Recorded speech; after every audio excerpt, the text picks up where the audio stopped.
شام کے 5 بجے ہیں۔ السلام علیکم، یہ ریڈیو پاکستان ہے۔ ترنم حامد سے خبریں سنیے۔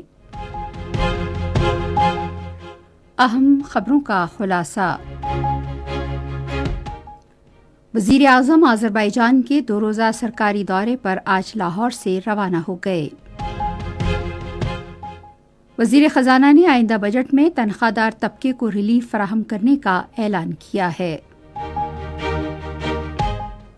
وزیر اطلاعات نے نوجوانوں کو جدید ہنر کے ذریعے بااختیار بنانے پر زور دیا ہے۔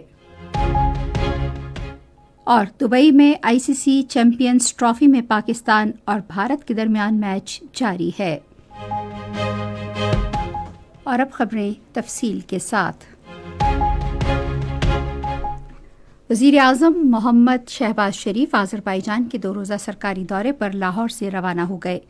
وہ آذربائیجان کے صدر الہام علیوف کی دعوت پر یہ دورہ کر رہے ہیں۔ مارچ 2024 میں وزارت عظمیٰ کا منصب سنبھالنے کے بعد یہ وزیر اعظم محمد شہباز شریف کا آذربائیجان کا دوسرا دورہ ہے۔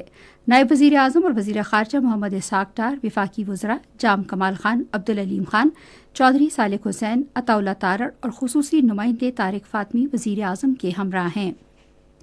اس موقع پر فریقین بالخصوص توانائی، تجارت، دفاع، تعلیم اور موسمیاتی شعبوں میں 2 طرفہ تعاون مزید مضبوط بنانے کے لیے باہمی دلچسپی کے مختلف امور پر تبادلہ خیال کریں گے۔ دورے کے دوران دونوں ملکوں کے درمیان تعاون کے مختلف شعبوں میں مفاہمت کی کئی یادداشتوں اور سمجھوتوں پر دستخط متوقع ہیں۔ توقع ہے کہ وزیر اعظم جمہوریہ آذربائیجان کے برآمدات اور سرمایہ کاری کے فروغ کے ادارے کے اشتراک سے منعقد ہونے والے بزنس فورم میں اہم خطاب بھی کریں گے۔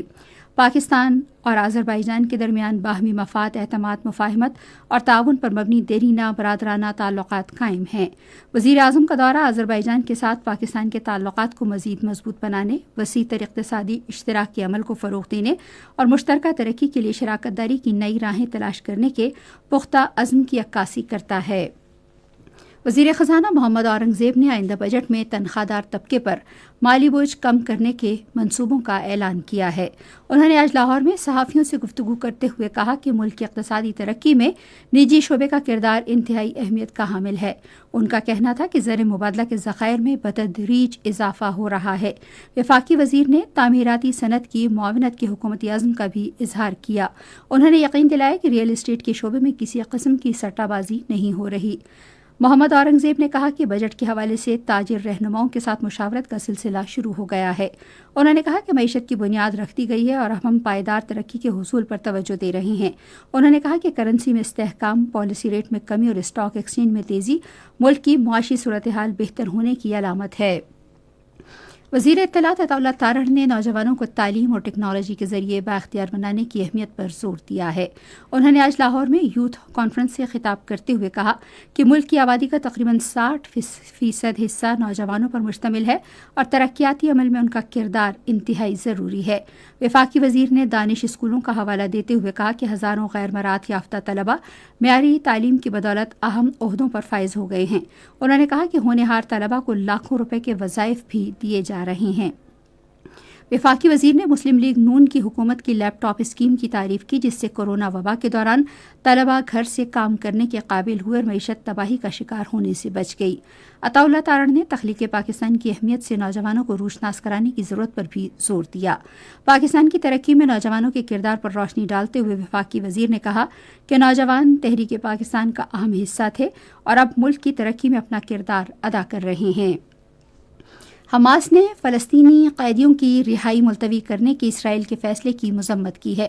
حماس پولیٹیکل بیورو کی ایک رکن عزت الراشق نے آج ایک بیان میں کہا کہ اسرائیل کے وزیر اعظم بنجامن نتن یاہو کا فیصلہ معاہدے کو سبوتاژ کرنے کی دانستہ کوشش ہے۔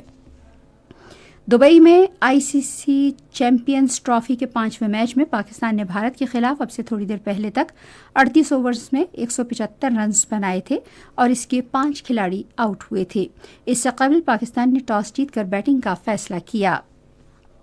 اور محکمہ موسمیات نے کل سے ملک کے مختلف حصوں میں تیز ہوائیں چلنے اور گرج چمک کے ساتھ بارش اور پہاڑوں پر برف باری کی پیشگوئی کی ہے۔ پاکستان کے مغربی حصوں میں آج شدید مغربی ہواؤں کا ایک سلسلہ داخل ہونے کا امکان ہے جو منگل تک ملک کے بالائی حصوں میں پھیل جائے گا۔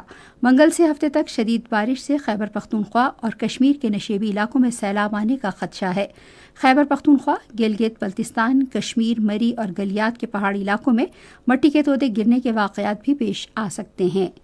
اسی کے ساتھ خبریں ختم ہوئی۔ مزید خبروں اور تجزیوں کے لیے آئیے ہماری ویب سائٹ پر radio.gov.pk اور فیس بک کے link radio Pakistan news official پر براہ راست ویڈیو سٹریمنگ بھی ملاحظہ کیجیے۔